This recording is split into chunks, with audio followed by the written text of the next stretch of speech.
Leverage Analysis Part 3. हम financial leverage analysis करते हुए यहाँ तक पहुँचे हैं कि उन रेशोज़ को देखें जो फाइनेंशियल लेवरेज एनालिसिस करने के लिए इस्तेमाल की जाती हैं. हमने डिस्कस किया कि financial leverage is the use of fixed financial cost of debt to enhance the return of equity holders. और हमने ये भी देखा कि ये किस तरह काम करता है, कैसे फाइनेंशियल लेवरेज के बढ़ने से एक्विटी होल्डर्स का रिटर्न बढ़ता चला जाता है. इस मॉड्यूल के आखिर में हम ये भी देखेंगे कि अगर सूरत हाल तब्दील हो जाए with reference to the earning power and the cost of financing तो उससे क्या होता है. लेकिन उससे पहले आइए देखते हैं कि फाइनेंशियल लेवरेज को कैलकुलेट करने के लिए, मेजर करने के लिए कौन सी रेशोज़ आम तौर पे इस्तेमाल की जाती हैं. We have got three basic ratios. The first one is debt to equity ratio. As the name suggests, it is a ratio of the total debt and the total equity. यानी हम total debt की amount को shareholders equity की amount से divide करते हैं तो हमारे पास debt to equity ratio आ जाती है. The second ratio is debt to total assets ratio. And again, the name of the ratio suggests that what should be the formula, and that is total debt divided by total assets. And the third one is what is called the long-term debt to total assets ratio. So what we do in it is that we divide only that portion of debt which is long-term. We have defined long-term as any amount of debt which is payable after 1 year. So this ratio is long-term debts divided by total assets. Let's take up the first ratio, that is debt to equity ratio, and the formula is total debt over equity. Suppose our debt is 600,000 and our equity amount is 400,000. So we'll divide this 600,000 by 400,000 and the answer that we get will be the debt to equity ratio. In this case, it is 1.5 times, which means that debt is 150% or 1.5 times of the equity. हमारा debt हमारी equity के मुकाबले में 1.5 गुना है. So that means the company has good high financial leverage. The second ratio that is used to calculate financial leverage is debt to total assets ratio. पिछली ratio में हमने date को equity के साथ कंपेयर किया. अब हम डेट को equity और डेट के सम के साथ कंपेयर कर रहे हैं. यानी टोटल एसेट्स बैलेंस शीट में एक साइड पर हमारे पास होते हैं और दूसरी साइड पर हमारे पास डेट और इक्विटी का सम होता है जो कि बराबर है. यानी total assets are equal to the sum of debt and equity. तो जब हम ये कहते हैं कि टोटल एसेट्स के साथ डिवाइड किया जा रहा है तो असल में डेट और इक्विटी के सम के साथ हम अपने डेट को डिवाइड करते हैं. इससे हमें ये पता चलता है कि हमारी टोटल फाइनेंसिंग में, हमारी टोटल अमाउंट ऑफ इन्वेस्टमेंट के अंदर या हमारे टोटल एसेट्स के अंदर कितने परसेंट डेट के ज़रिए से है.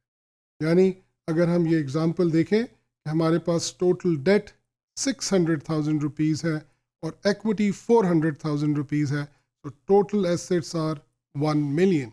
So when we divide the debt to total assets, that is 600,000 by 1 million, we get 0.6 और 60%. यानी हमारा डेट हमारी टोटल फाइनेंसिंग का 60% है. या इन अदर वर्ड्स हमारे टोटल एसेट्स में से 60% एसेट्स जो हैं वो डेट के ज़रिए खरीदे गए हैं या फाइनेंस किए गए हैं. The third ratio is long term debt to total assets ratio. इसमें से हम डेट्स का सिर्फ वो पोर्शन लेते हैं जो कि लॉन्ग टर्म है और इस रेशो की अपनी एक सिग्निफिकेंस है जिसके अंदर हम long term financial leverage determine करते हैं. Suppose if the long-term debt part is 400,000 and the total assets are 1 million, so this will be 0.4 or 40%. You can say that 40% financing through debt is actually in long term. यानी इस company ने अपने assets को 40% long term debts के जरिए से खरीदा है या फाइनेंस किया. लेवरेज रेशोज किसके लिए इंपॉर्टेंट है? लेवरेज रेशोज शेयर होल्डर्स के लिए इंपॉर्टेंट है, क्योंकि शेयर होल्डर्स अपने प्रॉफिट को ज़्यादा से ज़्यादा देखना चाहते हैं, and one way of having more profit is by having high financial leverage. जितना फाइनेंशियल लेवरेज ज़्यादा होगा उतना ही इक्विटी होल्डर्स का रिटर्न बढ़ता चला जाएगा. इस बात को हम पहले भी तफसील से डिस्कस कर चुके हैं. Lenders, banks, financial institutions, bond holders जो किसी बिजनेस या कंपनी को पैसा फराहम करते हैं, उनके लिए भी ये रेशो बहुत इंपॉर्टेंट है, क्योंकि जब ये रेशो बढ़ती चली जाती है तो बैंक्स का रिस्क बढ़ता चला जाता है, क्योंकि उस बिजनेस में ज़्यादा इन्वेस्टमेंट लेंडिंग या बोरोड अमाउंट से होती है.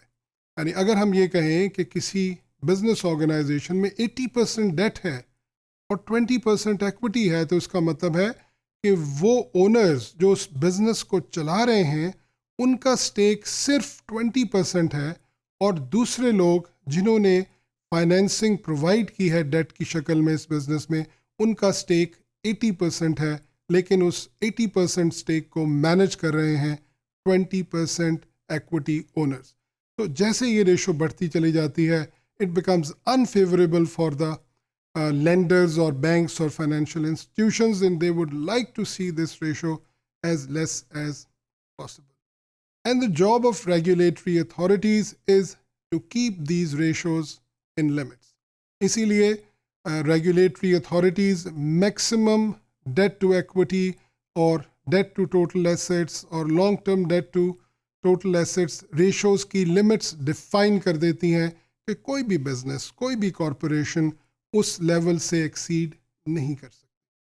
The last point, which is very interesting and important in the discussion of financial leverage, is that financial leverage may work negatively. यानी हमने ये कहा कि शर्त ये है कि अगर कंपनी की earning power cost of debt से ज़्यादा होगी तो फाइनेंशियल लेवरेज वर्क करेगा. लेकिन अगर एक कंपनी की अर्निंग कम होना शुरू हो जाए या वो कंपनी लॉस में जाना शुरू हो जाए, उस केस के अंदर शेयर होल्डर्स का रिटर्न कम होना शुरू हो जाएगा. यानी अगर एक कंपनी जो है वो 6% प्रॉफिट कमा रही है और उसको डेट के ऊपर 10% इंटरेस्ट पे करना है, तो वो 10% इंटरेस्ट भी शेयर होल्डर्स के 6% में से काट के पे किया जाएगा और शेयर होल्डर्स का रिटर्न मज़ीद कम होके 2% रह जाएगा. तो इसका मतलब ये है कि ये रेशो हाई होना अच्छा है जब बिजनेस फ्लोरिश कर रहा है, जब बिजनेस के प्रॉफिट्स हाई हैं. लेकिन जब इकोनॉमिक कंडीशंस ख़राब हैं, when the business is going down, when the sales or revenues are decreasing, it is not good to have high financial leverage, and this may affect the shareholders' return. हम इस बात को यूं भी कहते हैं कि फाइनेंशियल लेवरेज का ज़्यादा होना रिस्क को बढ़ा देता है, because of that fixed cost of interest which we have to pay in any case, whether we earn enough profits or not.